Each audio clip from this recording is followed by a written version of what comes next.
It's great to be back. I was with Ericsson for 10 years in 3 different cities, or 1 town, 2 cities. And this is me.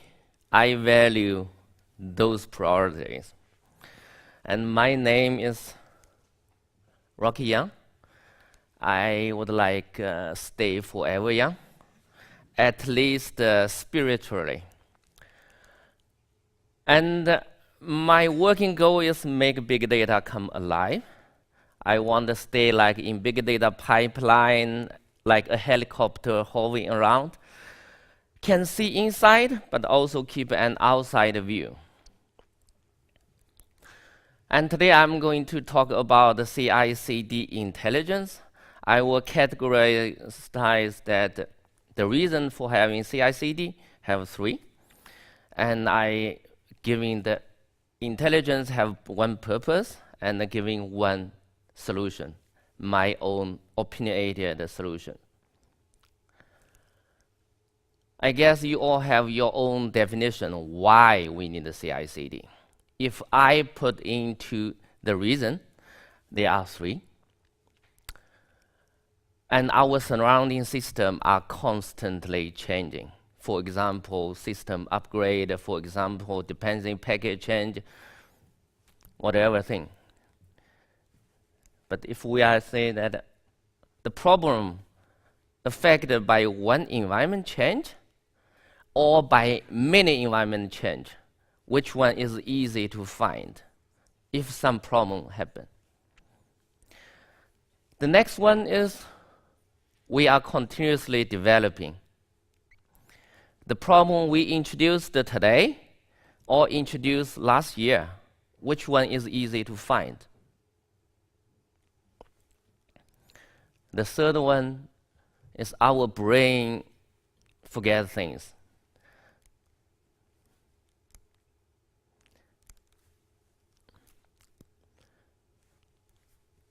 It's a bit missed.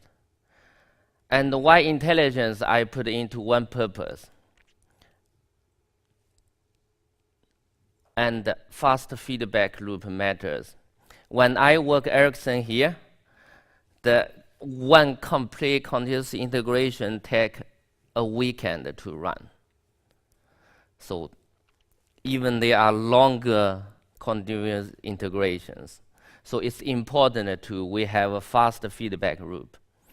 If possible, like 5 minutes, take a cup of coffee, but not a whole weekend. I already forget what I did last Friday. My slides is a little bit big, so the translation is not that smooth. The first part is that we getting the data. If we getting a data, a real free format, then we have lots of intelligence people can do really amazing things. But if the data is scattered, then it's not much we can do. So we need the data. There are quite many CI solutions. I guess Jenkins has been mentioned a couple times. And the Travis is excellent, integrated with GitHub, and the Strider is quite nice as well. And Bamboo with a different environment. And why Jenkins? To me, that there are a couple of reasons. It's quite flexible, I would say. And easy to set up with the code as configurations. And they do have 1 drawback, I feel. There are lots of plugins, and the plugin quality varies. And some plugin might work and with this version, but not that version. So it's important to test it before we put it into real action. Jenkins have a few different terms in hierarchy format. The one called job or project, depends on which version we are saying. Then 1 run is called 1 build. And combined with 1 build, there is test report and also the output of the execution. For the node that's a machine to run, and we can have multiple executors. There's very nice feature that Jenkins provide a REST API, which give us the possibility that get everything. There are a few different APIs, JSON, Python, and XML. The first version I tried was JSON, because JSON is quite nicely to get it. So this is a hierarchy. If you want to get everything, just go through this REST API. You basically get everything. And for the test report, there are lots of information. The most information is that how many passed, how many successed, and when it's built, which machine is run on. We had instance, for example, some test case just fail, which turned out that one of the machine running is a special. They're missing one package. So that test case randomly failed on that machine.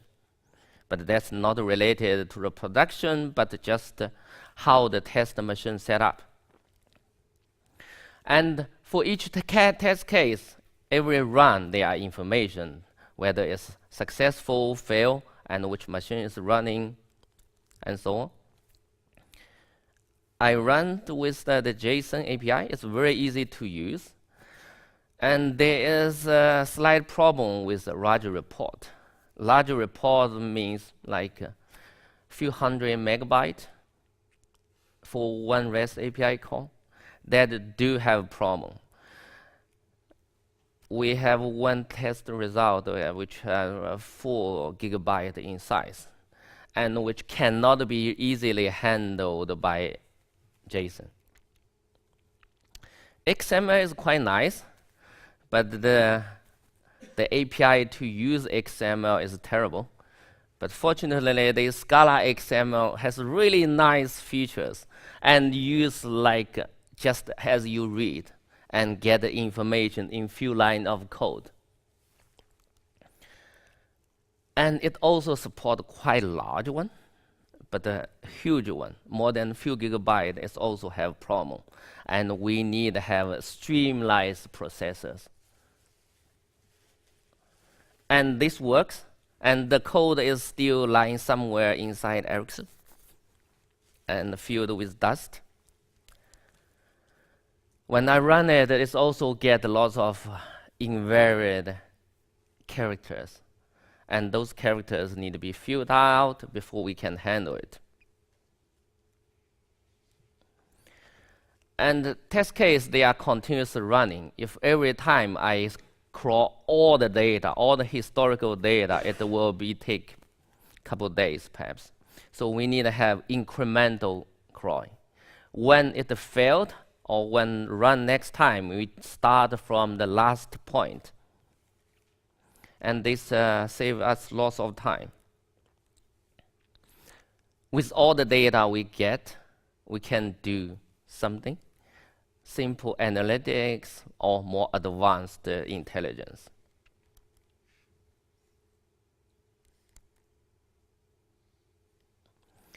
We can find some patterns.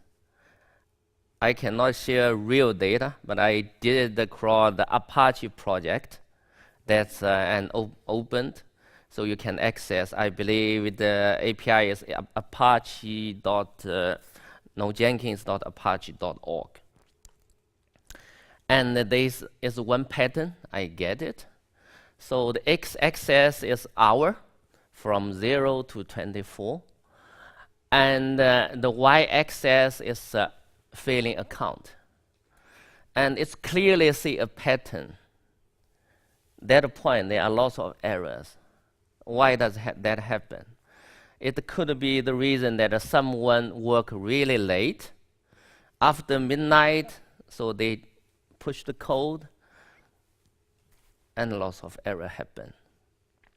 Or another reason could be that we triggered at the test case is running at midnight, so that error happens.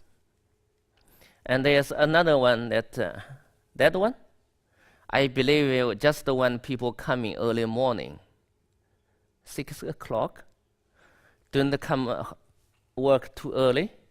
And the other point is that just before lunch, people are rushed for lunch and the push code error happens.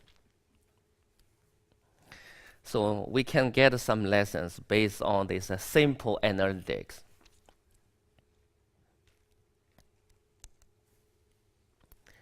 And here get another very interesting pattern. The x-axis is the day of the month, 0 to 31. And the y-axis is the number of failing test cases. Very interesting, 24. 24, why 24? It's just before the payday, we set up a KPI, how much line of code we need submitted. And there are lots of analytics we can do. For example, that some test case take really long time to run. For example, this one, more than 2,000 minutes to run. And I have had a lot of graphs. For example, some test case, they run many times, but they never fail. How worse is those test cases to continuously run? Once we find out that which test case to run first, then we can trigger something. So we can do some intelligence. Obviously that some test case last failing should be executed first. Some test case which is historically related shall be executed first. Are modular related, executed first. And some test case, they never fail. Perhaps we just put it at the weekend to run. Less often. And after we find out which test case to run, it's pretty easy. And this like if you're using Maven, we can specify which specific class to run, or which test method to run, or everything. I have the code on GitHub for this one, to how to run a specific test case. If you are interested, you can take a look. Just GitHub Rockie-Young. And the graph I developed that called the Zeppelin High chart. It's also on GitHub, open source. Except those information, like when the test case run, there are other informations. For example, our log. How this log related to our test case, our quality of the product. And those one, we can analyze it based on NLP. How about our code change, which file changed related to our system? That can also be analyzed. But like log information, it's huge. It's so huge that we cannot store it for a long time. And one of the way we can use, for example, this one called autoencoder. Based on certain thing, will getting narrow and narrow, but the information is roughly same, and that one can reconstruct back the information again. So for large, huge log information with not much valuable information, this is really makes sense.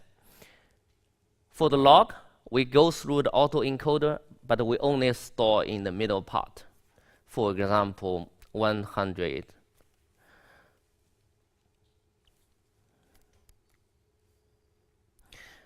And what I go through that we first gather the data. Then we can find some pattern, doing some intelligence. Then we can do some action based on those information we get. To wrap it up, I put the YCICD. There are 3 reasons. And our environment is continuously changing, and we are continuously developing, and our brain is forgetting. And the intelligence, the reason is that we want a feedback loop. If your test continuous integration take a long time to execute, this will really make sense. And this is my personal information. If you enjoy the talk and you want to discuss further, we can discuss it. Thank you.